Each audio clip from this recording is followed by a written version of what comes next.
Like and subscribe, and ring the bell to join us for more adventures.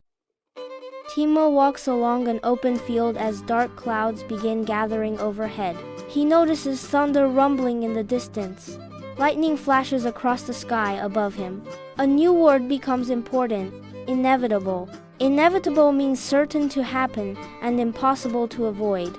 The storm cannot be stopped, no matter what he does. Timo quickly scans his surroundings and spots a small wooden shelter nearby. Rain begins to fall in heavy drops. He steps inside just as it starts pouring. Timo remembers that when something is inevitable, planning ahead makes difficult moments easier to handle, and he learns to prepare before challenges arrive.